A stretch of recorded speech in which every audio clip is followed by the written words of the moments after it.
All right. So good afternoon, everyone. And for today, our goal today is to apply time series forecasting using the another method for time series forecasting, which is the long short-term memory or LSTM. So in this example or in this model that we will be discussing today, our goal here is to understand what is long short-term memory and how is long short-term memory related to recurrent neural networks. No, so from the last time we applied time series forecasting using um, multi-layer perceptron. That's the first model that we had from the last week.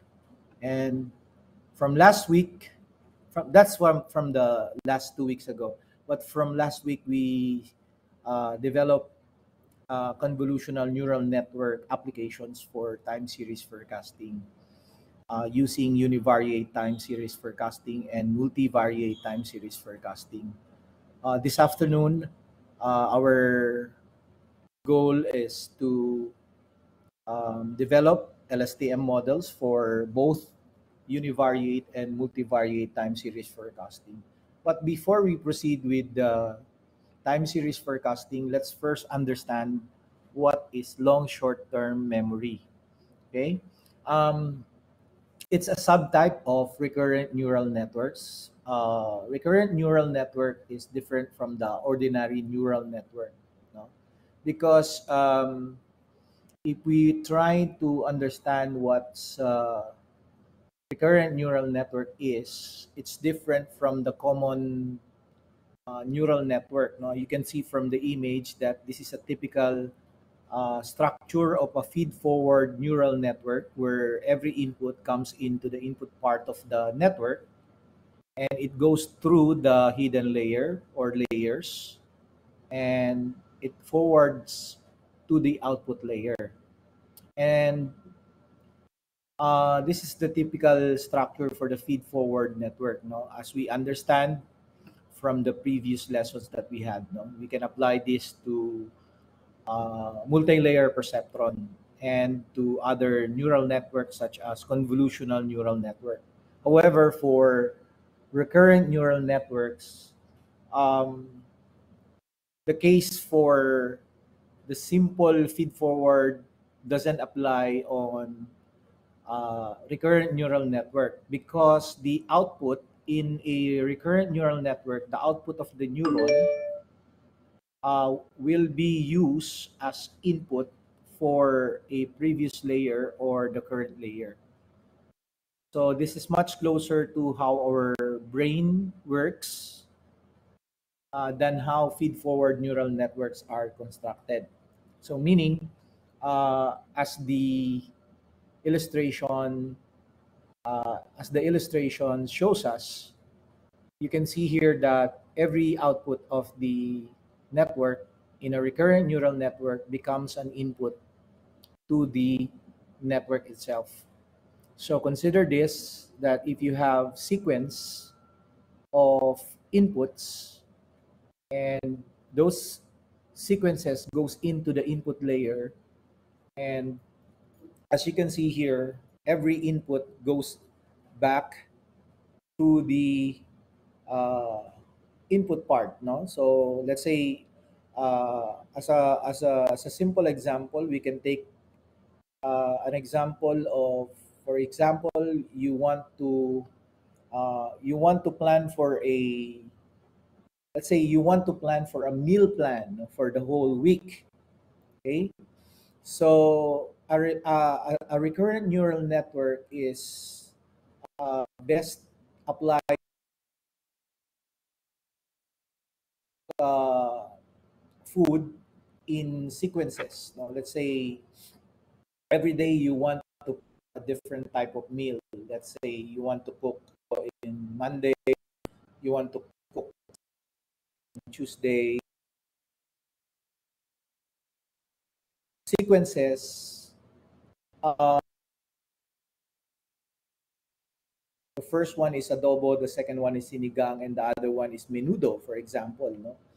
So those three inputs, no, that we cook every day can be repeated in a sequence, no. In a simple recurrent neural network, uh, let's say you cook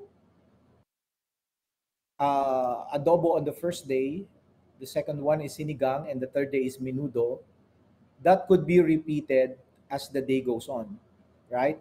And that is an example of a recurrent neural network where the first day when you cook the adobo, it will become uh, it you will have to cook it again on when the sequence ends, no, when the sequence ends, and you only have to cook three, or for example you only know how to cook three menu, no, and that is your plan, and your plan is to just repeat all of the menu for a particular uh, day of cooking, right? So let's say on Monday you cook adobo, and then the next is sinigang, and then the other one is menudo, and then on the next day you cook again adobo again, and then sinigang and menudo, and so on.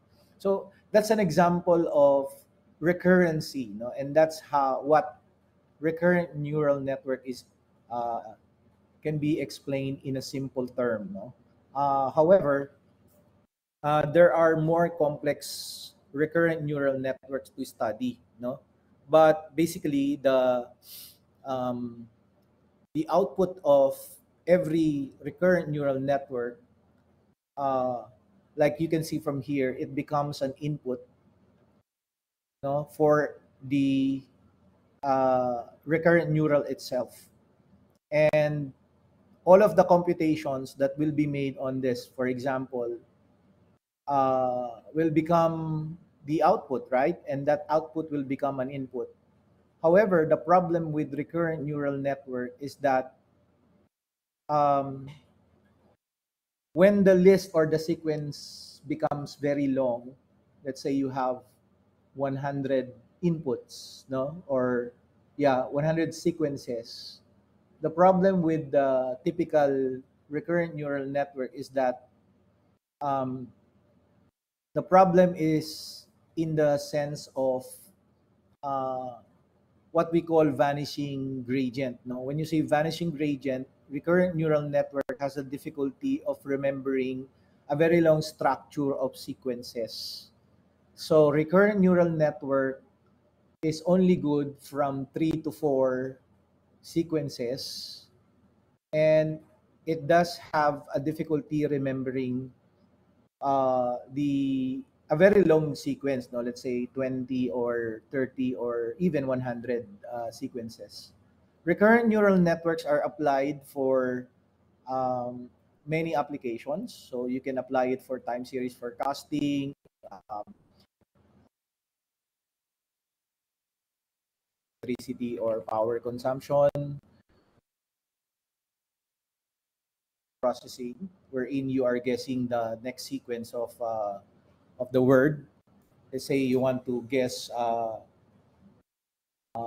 let's say the sentence is uh, let's say as an example, we can give an example of that, right? uh, there are many structure of clouds in the blank, so you immediately know what will be the word in the blank. It should be sky, right?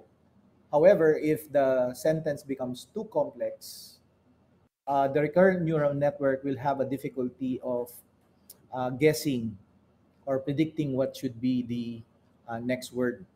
So that's the problem with recurrent neural network. So the problem or the difficulty of remembering the long term is uh, is a disadvantage on the part of the recurrent neural network. No, it's because in recurrent neural networks, they only have a short-term memory to retain previous information uh, in the current neural network. As you can see from the definition here. Now, however, this ability decreases very quickly for longer, as I mentioned earlier. term memory models were introduced to be able to retain past information even longer. So if you want to apply the model of forecasting or prediction for sequences or time series forecasting, it is applicable to use recurrent neural network where your outputs will become an input, no? It will become an input, and basically that's how our brain works, no? Everything that we process in our brain becomes an input again, so we can remember everything, no? However, with those information that comes inside our brain, uh, during the long period of time or long span of time, we tend to forget some of the memories, no, some of the inputs uh, that we have, no, in our brain. That's how our brain works as well, no. We have what we call long-term memory, and we usually remember long-time memories when those memories are very colorful. Some are events, some are painful memories, some are happy memories. But if you are in my age right now, I am 50 years old right now.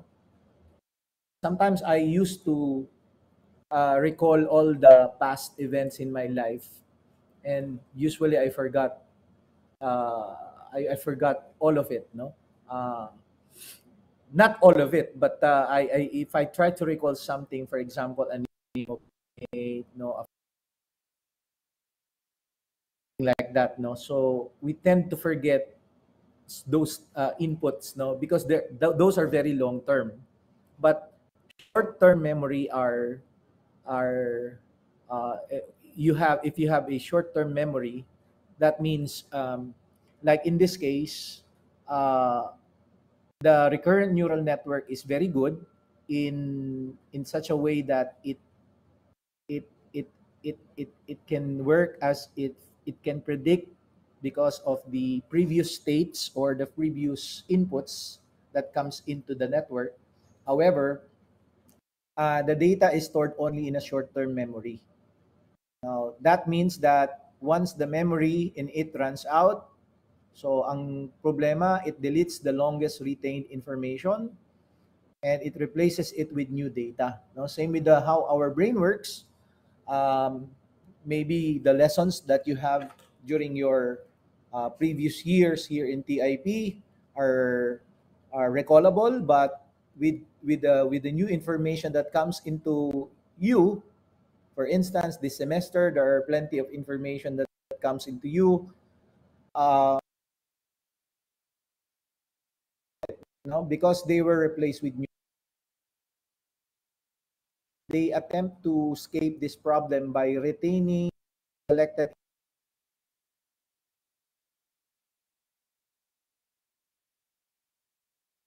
long-term memory now is stored in a so-called cell state. Meron siyang um, in the network information in a long-term memory setup. No, unlike in this case, you will not see any informations that are retained. So the problem here in this particular recurrent neural network, it tends to forget all of the previews, especially if the previews are very very long time na, no.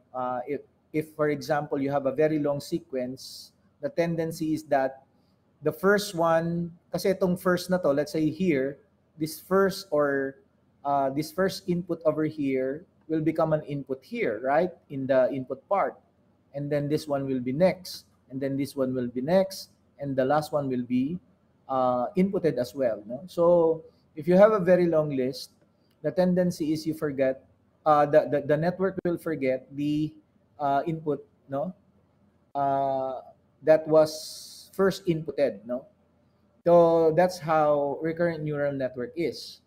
But in LSTM, there is a cell state, no, that saves the information. but not all the information. It says here it's only selected information, and it also has what we call a hidden state, no, which we already know from the neural or normal neural networks, and in which short-term information from the step, the short-term memory of the model, and this also explains the name long short-term networks. So as you can see from the illustration here, this is a typical LSTM architecture. So it has what we call a cell state memory. Considering here, we have an input, so it goes inside the network. So every output will become an input again. However, in this case, a typical LSTM model has what we call cell state memory that record or saves selected information, and as well as the hidden state that acts as our um, acts as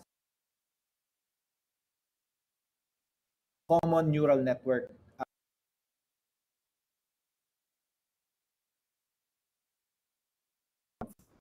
Uh, Find here, sure, it has what we call a forget gate. So what is the forget gate? So in the forget gate, it is decided which current and previous information is kept and which is thrown out. No? So by selection, some of the memory will be forgotten. Okay, so it will be in a form of a decision on which current and previous information is kept and which is thrown out. And this also includes the hidden status from the previous pass and the current input. So these values are passed into a sigmoid function, as you can see from here. Okay, there is a sigmoid function, and it only takes an output values between 0 and 1. Now, the value of 0 means that the previous information can be forgotten because there is a possibly new, more important information. And the number 1 means, accordingly, that the previous information is saved or preserved. Now, the result from this are multiplied by the current cell state, so that the knowledge that is no longer needed is forgotten, since it is multiplied by 0, and thus it was dropped out. Now, yung input gate naman natin is where the decision is made on how valuable the current input is to solve the task. For this, the current input is multiplied by the hidden state, as you can see from the illustration here. Okay, and then uh, as well as the weight matrix of the last run. Now, all of the information that appears important in the input gate is added to the cell state and forms the new cell state. Now, the new cell state is now the current run. In the output gate, the output of the LSTM model is calculated in the hidden state. And depending on the application, it can be, for example, a word that complements in the meaning of the sentence. And to do this, the sigmoid function decides what information can come through the output gate, and the cell state is multiplied after it is activated with the hyperbolic tangent function. Some of the sample applications of LSTM are the following. Among the most popular are the Apple's keyboard completion. In addition, Siri is also was based on this type of neural network, which is the Apple's voice assistant. Google's AlphaGo are also relied on the LSTM and was able to beat real humans in the game of Go. And then the Google's translation service, now which was based also on LSTMs and among others. So your major takeaway from this, LSTM, remember, is a model. It's a subtype of recurrent neural networks. However, LSTM is or can be used to recognize patterns in data sequences, such as those that appear in sensor data, stock prices, or natural language processing. Now, LSTM is also a special architecture, and this model decide whether to retain previous information in a short-term memory or discard it. And as a result, even longer dependencies in sequences are recognized. So unlike us, di ba, we tend to remember everything, but the problem is with remembering everything, we tend to forget some of the most important information. Now, in this part of our lesson, we try to develop LSTM for time series forecasting. No, there are many types of LSTM model that we can use for specific type of time series forecasting problem. And in this, we try to accomplish the following today. How do we develop LSTM models for univariate time series forecasting? The second one is how do we develop for multivariate time series forecasting and as well as multi-step time series forecasting, uh, which is also a multivariate. To begin with, we already understood what a univariate is. No, a univariate is a data wherein there is only a single series of observation, and we need to create a model that could learn from these past observations, no, and then we try to predict the next value in the sequence. Okay, for the data preparation, it will be the typical function that we have created last time. Okay, so this is the how we split, no, this is how we split the univariate sequence into samples. We define the function as the following. Remember that our input parameters here are sequence and the number of steps. And we usually provide 3 as the number of steps for our example. Now in this is just an example. No, if you have a row sequence of a univariate that's looks like this, and if the number of steps will be equal to 3, you will have an output like this, right? Now, the first LSTM that we will try to understand is the vanilla LSTM. A vanilla LSTM is one of the most simplest LSTM model. Why? Because it only has a single hidden layer of LSTM units, and it only has an output layer, meaning you only have one output layer, and we use it for prediction. Now, the key to LSTM is that they offer native support for sequences. Unlike the CNN that we discussed last week, it reads across the entire input vector. For LSTM, it reads one time step of the sequence at a time, and it builds up an internal state representation that can be used as a learned context for making prediction. Now we can define the vanilla LSTM as the following, as you can see here. Uh, we need to use uh, the function LSTM, no, to be able to create our LSTM model. So in this example, we have 50 neurons, and the input shape will be equal to the number of steps and the number of features.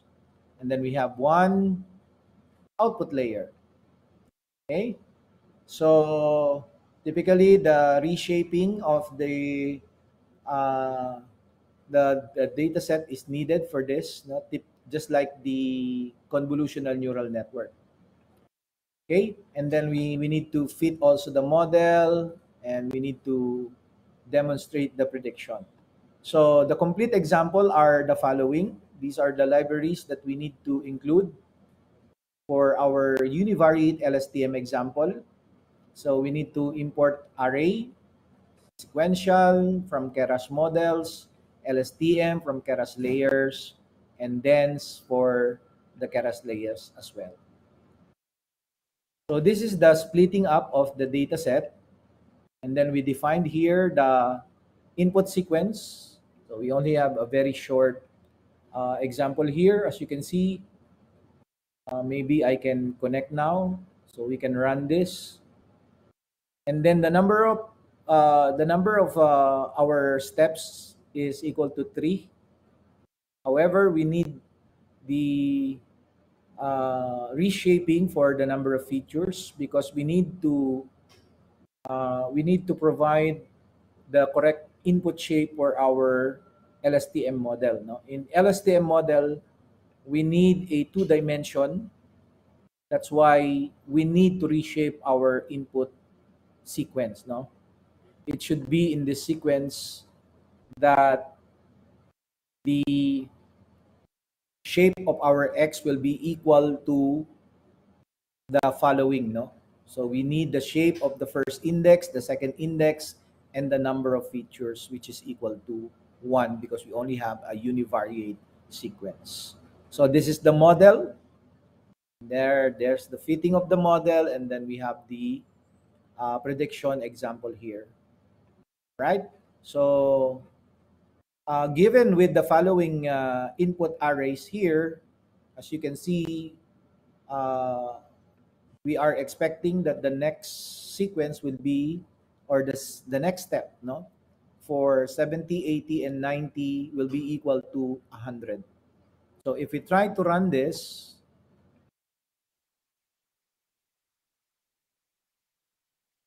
we are expecting 100 to be our next sequence, or we can say that that's our output.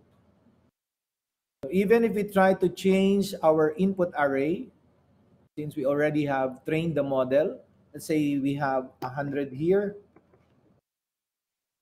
and then we have 110 and 120. Our expected output should be equal to 130, right? So let's see if the model is working. And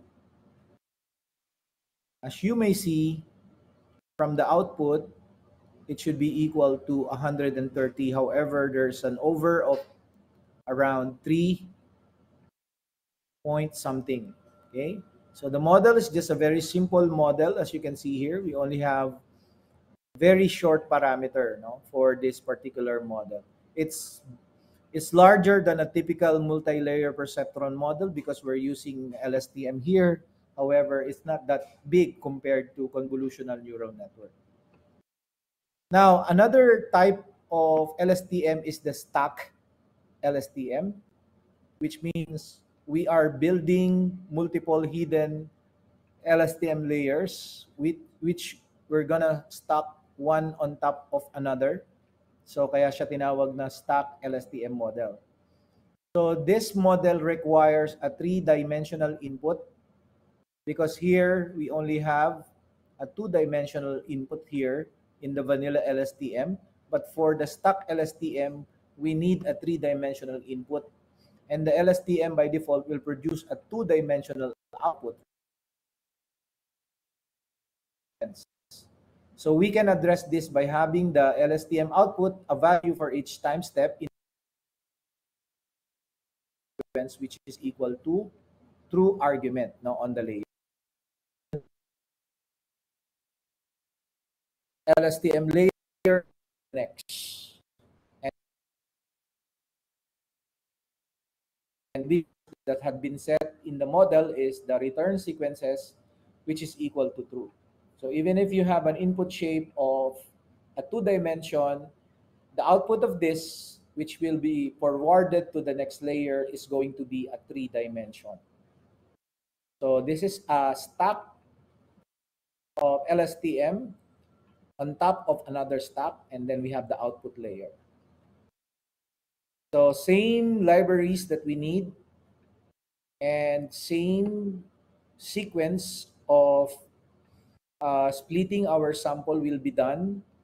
And also, as you can see from here, we're making a prediction and we are expecting that after 100, we're expecting 110. But let's try to change here because our earlier example is 100 and 110 and 120. Let's try to run this and let's see if we are going to create a stack LSTM, which one is better than the vanilla, no? So let's see if the stack LSTM is better than the vanilla LSTM. So kasi kanina may sobra siya na 3 point something. Let's see now who's better. than the vanilla LSTM or the stack LSTM.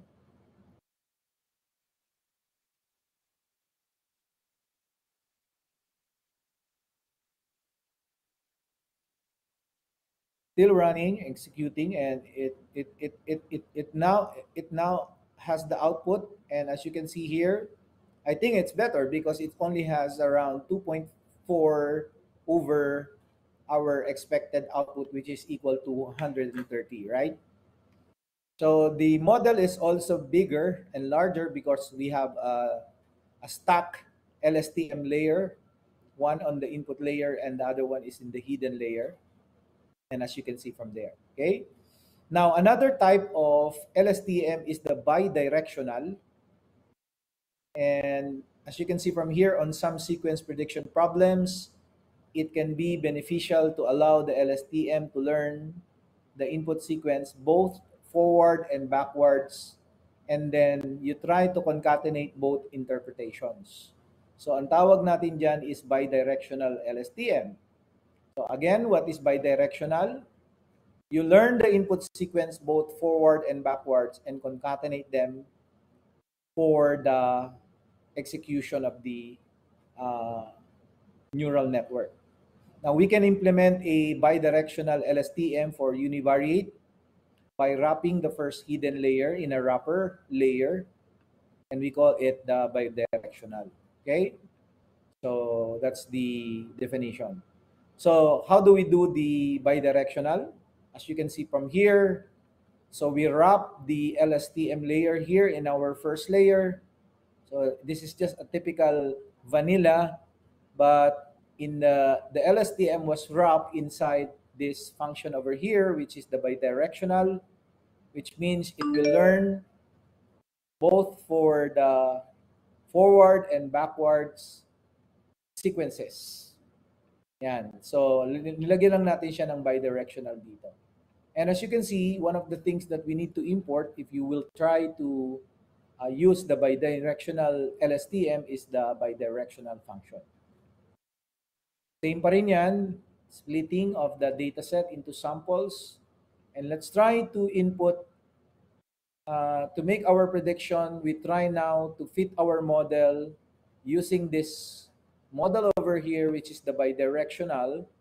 And let's try to give it a 100, 110, and 120 for our input array.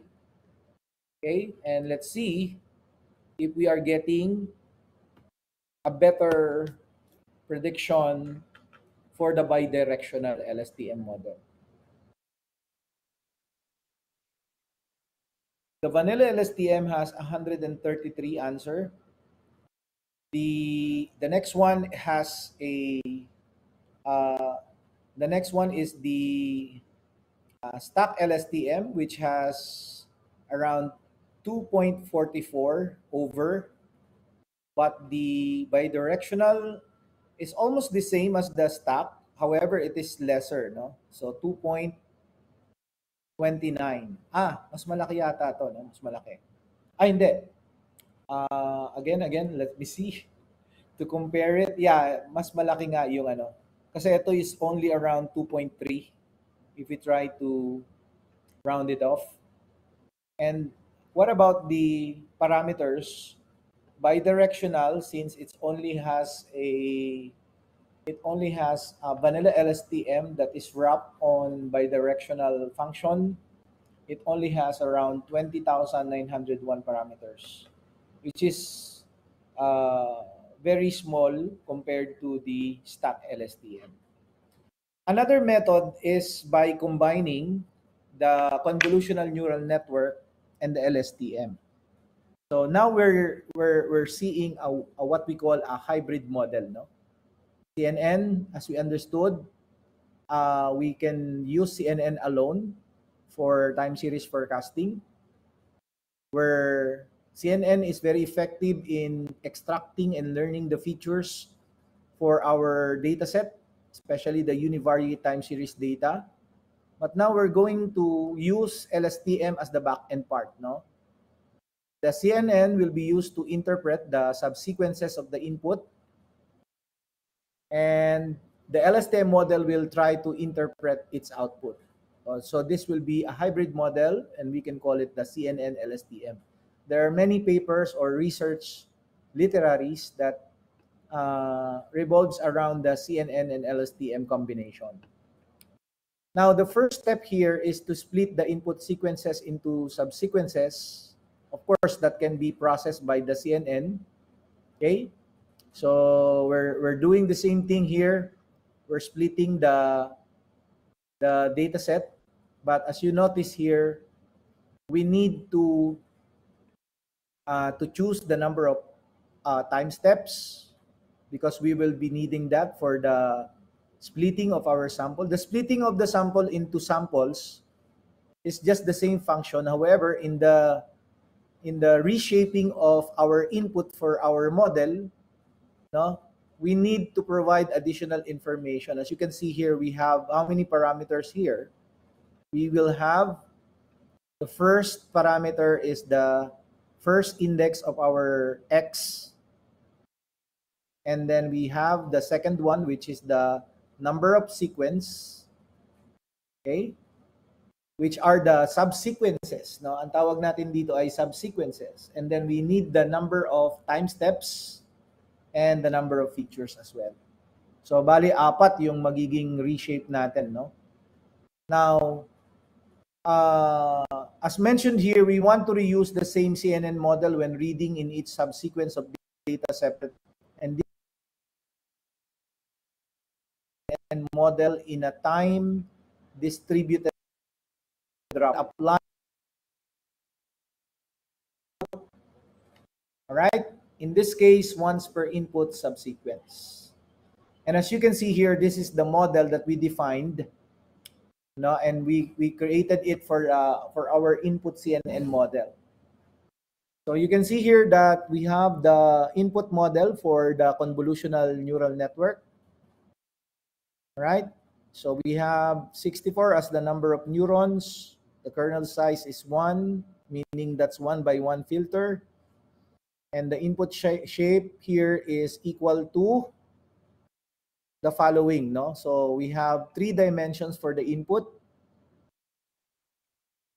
Okay, and then we have a max pooling layer, which has a 2 by 2 filter, and then the flattened layer here.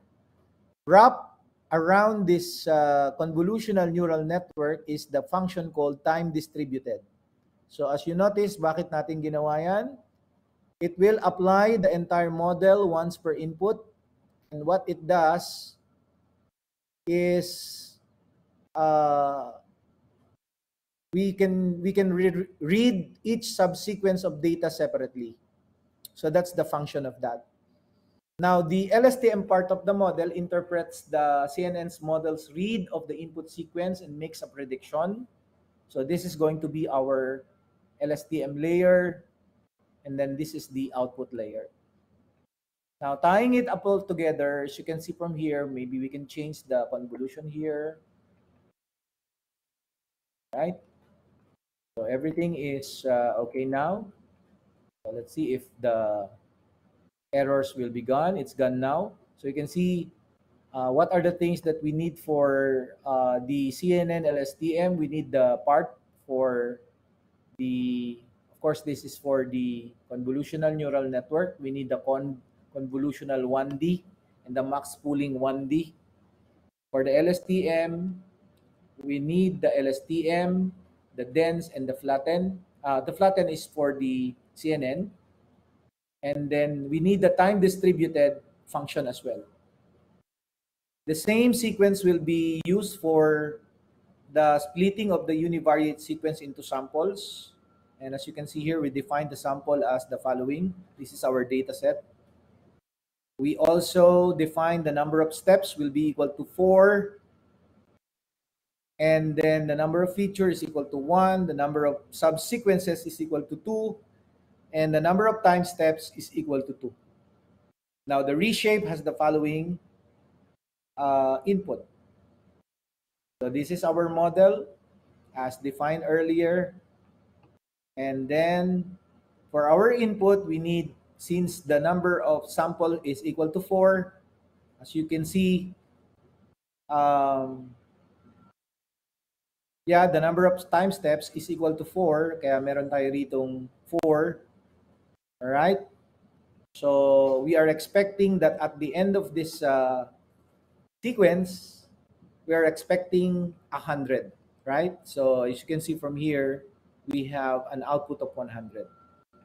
However, if we try to change this, so let's say here we have 90. This one is 100. This one is 110.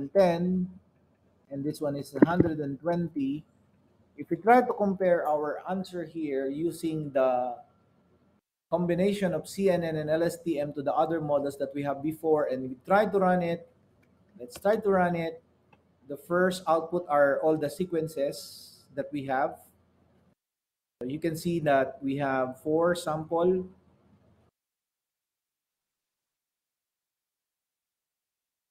No, yeah.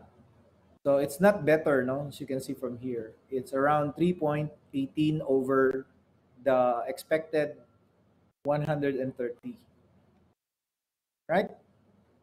So we did not check on the parameters that are trained using the model, but basically it's a bit smaller because it runs faster than the other one, no? Now, here is a type of LSTM which is also related to CNN LSTM. We call it the conv LSTM. No? Actually, parehas lang siya. However, the convolutional reading of input is built directly into each LSTM unit. So kasi dito, we use the LSTM, the CNN for feature extraction, and we only use the LSTM here for our output, for the prediction part. Now here, in conv LSTM, the convolutional reading of input is built directly into each LSTM unit. And it was developed for reading two-dimensional spatial temporal data, but it can also be adapted for use with univariate time series forecasting. So the layer expects input as a sequence of two-dimensional images. Therefore, the shape of input data must be the following. No? So it has the following. So bali lima to, the samples, the time steps, the rows, the columns, and the features. So for our purpose, we can split each sample into subsequences where time steps will become the number of subsequences or n sequence, no? And columns will be the number of time steps for each subsequences or the number of steps.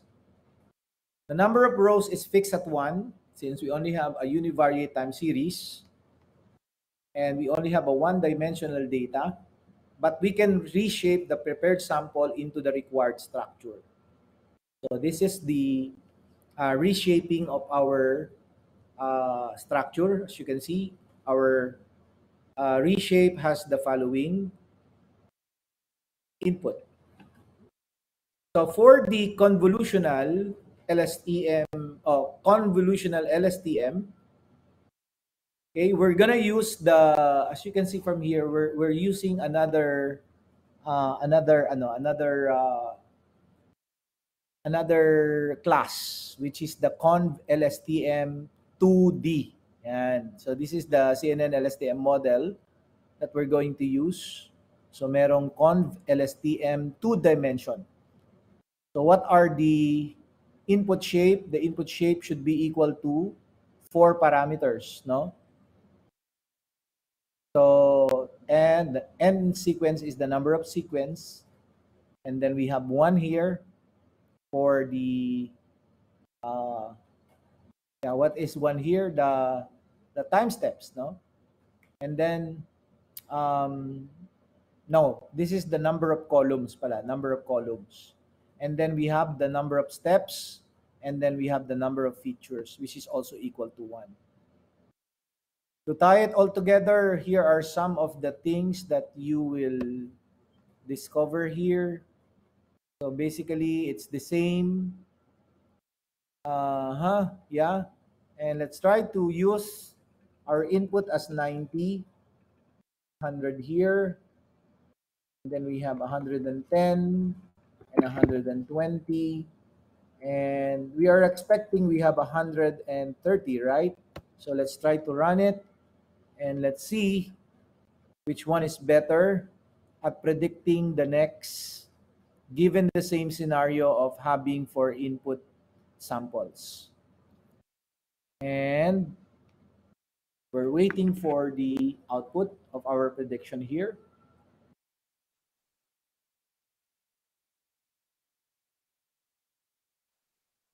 And as you can see, sobrang layo ng prediction natin. No? We are expecting 130. However, here we only have we have actually have 144, which is more than 10 yung sobra niya, no?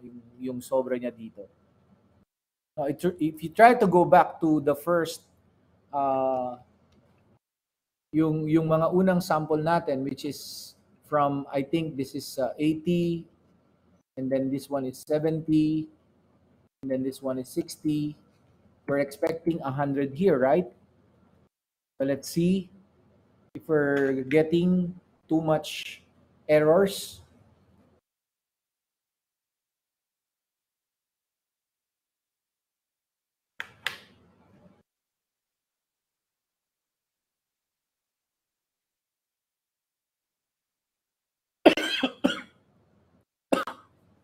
Um, as you can see, we only have around 3.2, 3.25 as an error.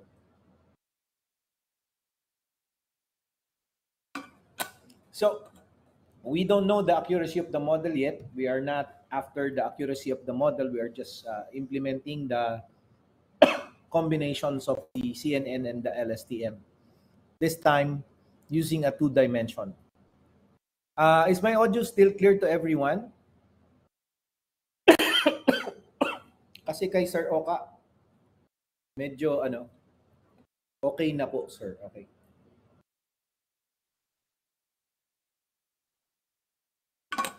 Kanina lang. Okay. Maybe the problem is on the internet connection here. I'm here in TIP kasi.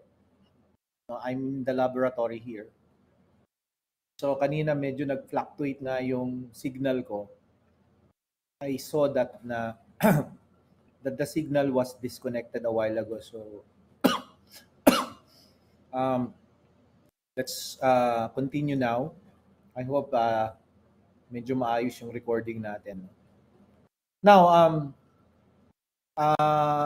if you have some questions, put them in our chat box para ma-address natin yung mga questions for applying the LSTM models for this topic. If you don't have any questions, we now proceed with multivariate LSTM models. Now, for this LSTM models for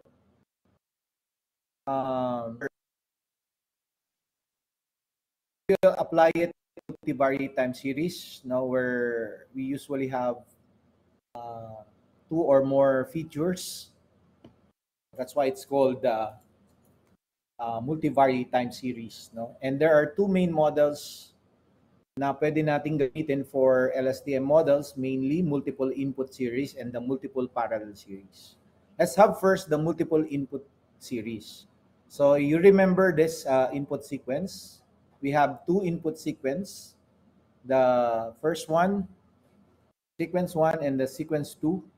And then we have an output sequence that is concatenation of the first input sequence and the second input sequence. Now we try to reshape that, and we save our model or our data set into a stack by applying the function horizontal stack and then getting the input from the input sequence 1, 2, and the output sequence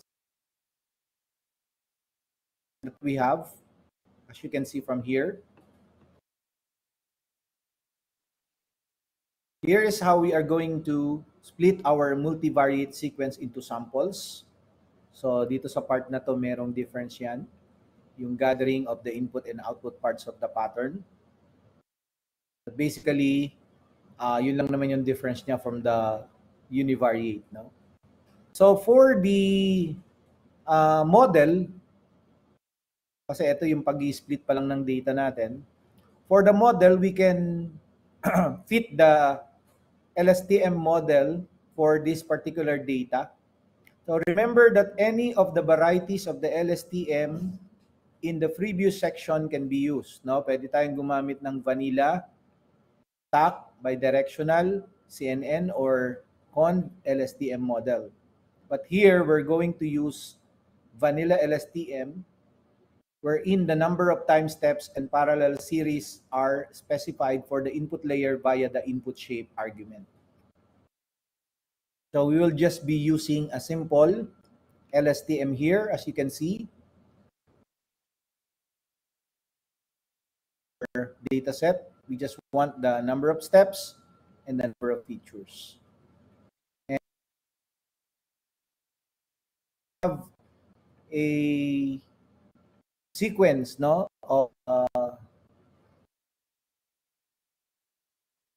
3 samples, no, and each sample has 2 time steps, 70, 75, 80, and 85, 90, and 95. We're expecting that our output should be equal to the sum of this, no? Ito yung ng 90 and 95 should be our expected output. So most probably that's around 185, no? So if you try to run that, this is our output. So almost nakukuha niya talaga, konti lang yung error natin, around 0.03 yung output natin. Okay? Now, for the multiple parallel series,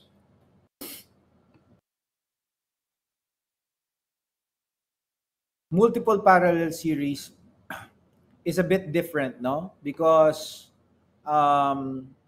we're getting a lot of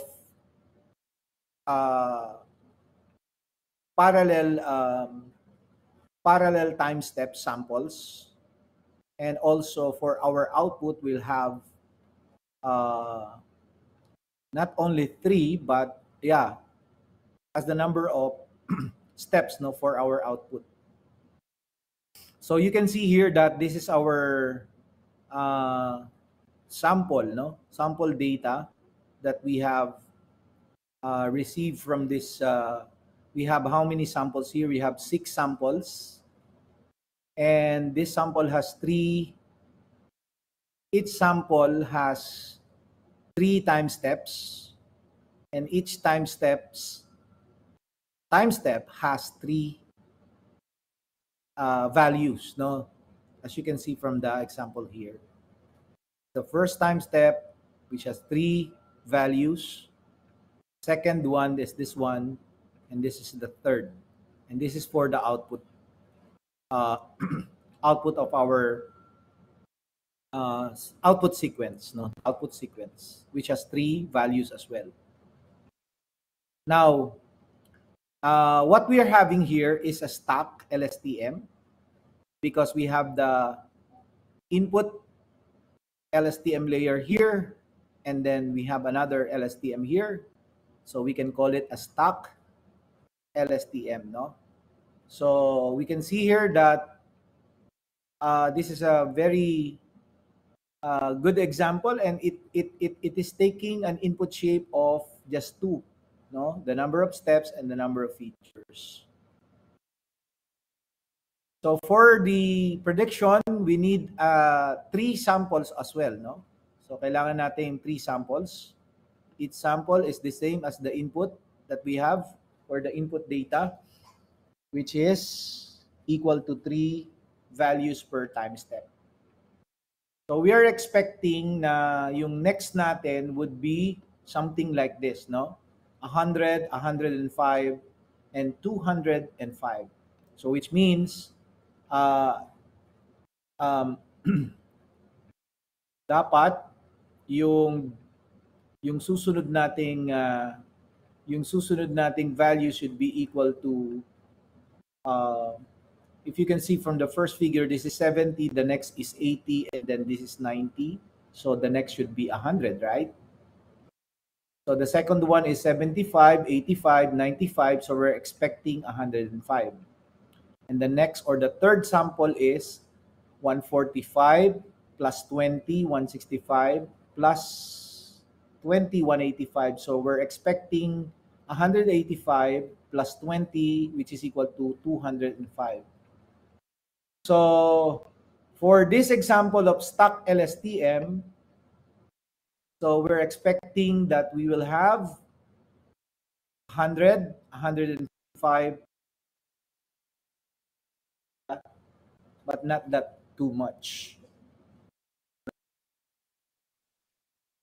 For the multi-step LSTM models, no, we have two types of this type of model, which is the vector output model, and the other one is encoder-decoder model. Now, before we look at this model, let's first look at the preparation of data. So as you can see here, same pa rin naman yung ginagawa natin. Okay? And our expected output are the following, no? So we have the following sample. So parang mas simple yung preparation ng data natin dito. Okay? Because we have one sample here and we have two time step for the output sequence, no? Now, for the vector output model, we need to reshape our sample and time steps into the number of samples, time steps, and features. So, para magiging 3 yung ating input parameters here instead of 2. And this is the stock, no? This is also a stock here that we're using, stock LSTM. This will be used for multi-step forecasting. So if we are inputting 70, 80, and 90, we are expecting that we will have the next two values, which are 100 and 110. So to demonstrate, so this is our model here. Okay, so let's try. So it's expected that we will have 100 and 110, right? So not so much error, but we demonstrated how, or the capability of our model, the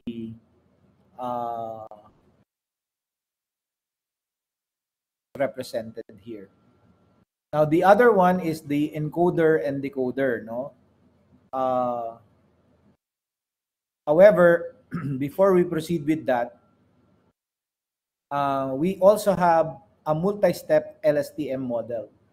When you say multi-step LSTM model, that refers to the output, no, of our model. Instead of having just a simple one-step output, we'll have multi-step output. No, we can use it for multiple input and multiple input series, no, and multiple parallel input, no, outputting a multi-step data. Now, the biggest stumbling block here is in the data preparation, no? So you can see here na our goal here is to create a multiple input, multiple step output. So our goal here, as you can see here, na almost similar. However, here we now make use of the following parameters, such as the number of steps in and the number of steps out. Actually, this was also already implemented in the convolutional neural network, no? So this is where we are expecting multiple input for our input part and multiple output for our output part. So this is the data set that we are expecting.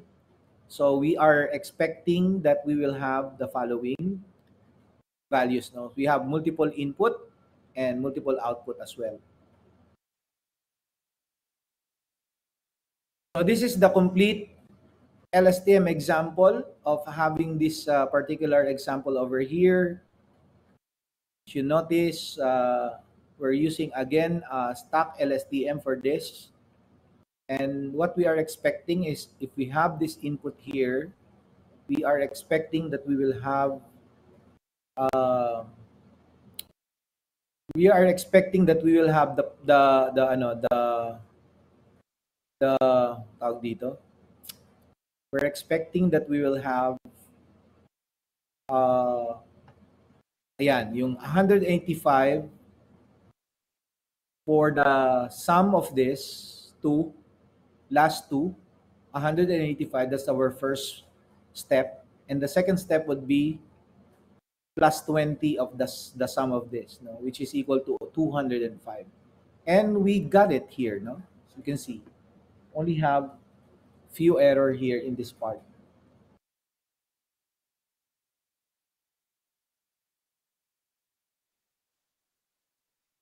For the multiple parallel input and multi-step output, so the goal here is to have a sequence in such a way that the sequence will have the following values, no? So this time we will have an input.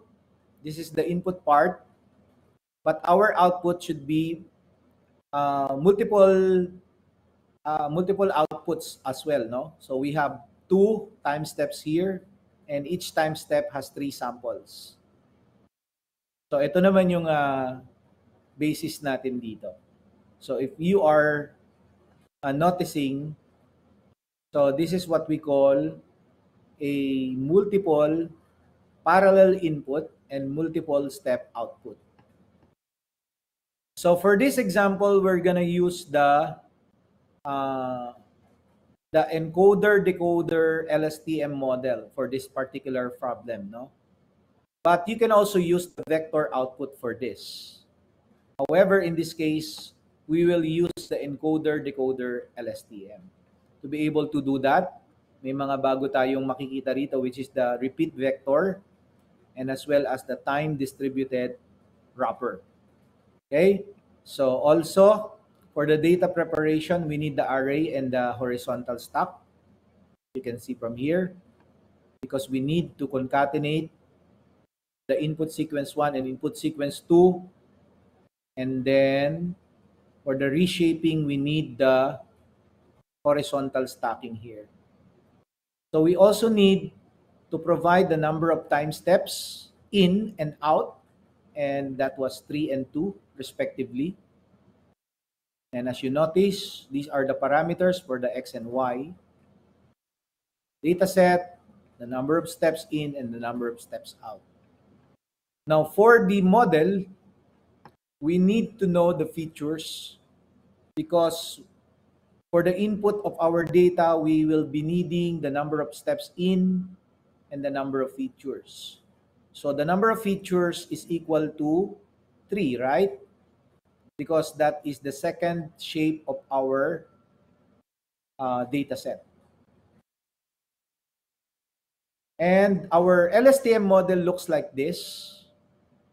So we need an LSTM here for the input part. And then we need to have a repeat vector. Okay? And our input parameter for this repeat vector is the number of steps out. And then, as you can see here, we also have another LSTM layer, which has the following condition, that it should return the sequences. For the dense layer, you can see here the number of features was added as the input parameter. And then we wrap it inside the time distributed function. So medyo ano to, no, medyo complex itong model na to. You may see from here. So ang tawag dito ay encoder decoder LSTM model. So you might have heard about it or not, but I saw this paper once. I'm studying the LSTM models before, and I saw this encoder-decoder model. So we included it here in our example here. And these are the outputs, no? So if you have the following inputs, so you have 3 samples here, and each sample has 3 time steps. So what should be the expected output? So we're expecting 90, 95, and 185. And another sample should have 100, 105, and 205. So may mga ano lang siya, no? May mga differences. Okay? Yan. Now, for more information, you can check on some papers about LSTM. I put here some documents about LSTM. So this is a very old document in 1997. Then there's a document 1999, and then 2000, and then 2017. There's also about convolutional LSTM network in 2015. And then for some of the APIs, no, if you want to really understand how LSTM works, no, and how to apply recurrent neural networks using Keras APIs, ito yung mga ano natin, yung mga libraries natin, or some references that you can look into. Right? So, do you have any questions so far from our discussion or demonstration? Any question?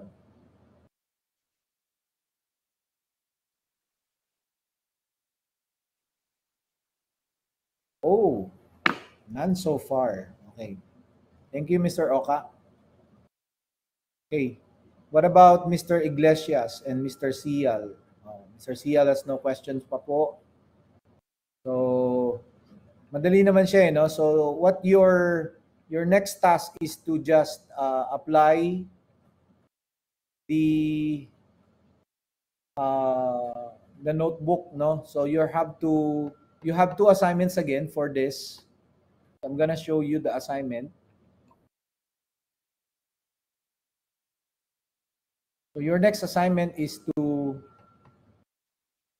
be able to apply the concept of developing an LSTM model for univariate and at the same time multivariate lang, no? So I'm gonna activate this. Yan. So it's still 2021 pa, no? Yung last activation nito. So 21 today.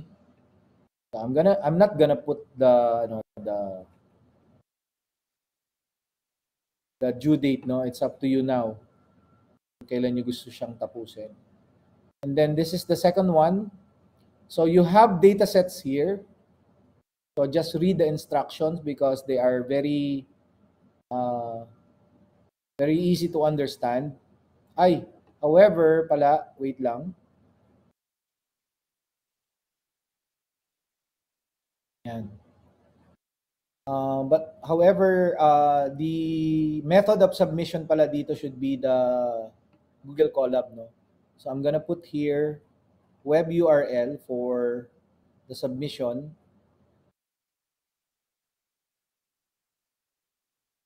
You can use the Google Colab submission. You can also save your notebook, or you can submit a PDF. No, make sure lang na niran nyo lahat para makita natin yung output natin. Okay? When you do the assignment. And then next will be for 8.2 is the multivariate. So this time you're gonna use the total load forecast, total load actual, and the price day ahead to forecast the price day ahead. So tatlong feature yung gagamitin nyo dito. Okay, I'm gonna edit this. For the submission, you can either upload your PDF or the Google Colab, and this will be activated today to be submitted soon.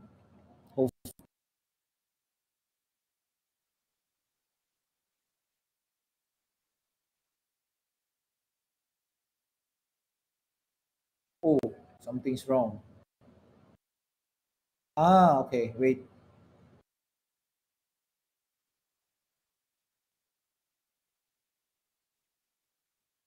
Yan. Na-disconnect po lang po tayo, pero na-disconnect lang po ako. Na-disconnect. Kaya medyo parang gumaralgal ako. All right, so those two assignments are now activated. So I hope you have the time to finish all of your assignments. Any questions in our assignment? May question si Mr. Iglesias. Go ahead, sir.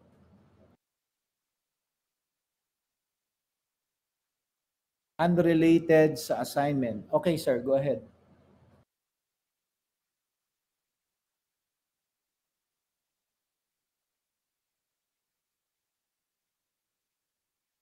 Pag po sa real world, kailan po tinitrain yung model kapag mga time series?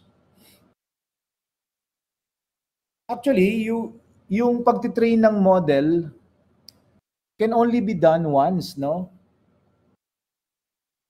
Basta ang matitrain mong model is the best model that has the best accuracy and the least error rate, you can save that model and you can use that model anytime, no, sa real world.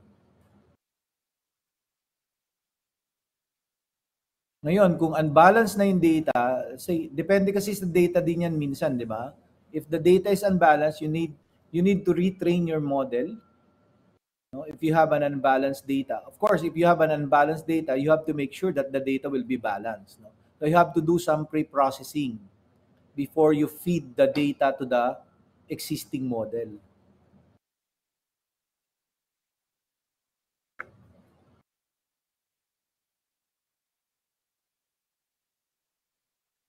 Alright, so magandang ano to, no? Maganda, especially if you will be having your capstone anytime, no? Anytime soon. So, ang mga project kasi na pwede nyong puntahan is time series forecasting or natural language processing, no? Yung mga ganun topic. Yan yung mga pwede nyong gamitin sa capstone. Pwede rin kayo sa images, but mas mahirap kasi ang images kasi kailangan mo ng mabigat na processor doon at saka GPU kapag nagtitrain ka. Pero mas light lang yung complexity kapag time series forecasting at saka natural language processing. Even Google Colab, pwede mo siyang gawin. No? Pero pagka images na yung magiging project nyo, medyo mahirap na siya. So, kailangan mo na ng additional firepower. O kaya gagamit ka na ng mga GPU. Okay, any other questions? No? Even if it is not related with the assignment and the topic that we have. I'm gonna pause now the recording.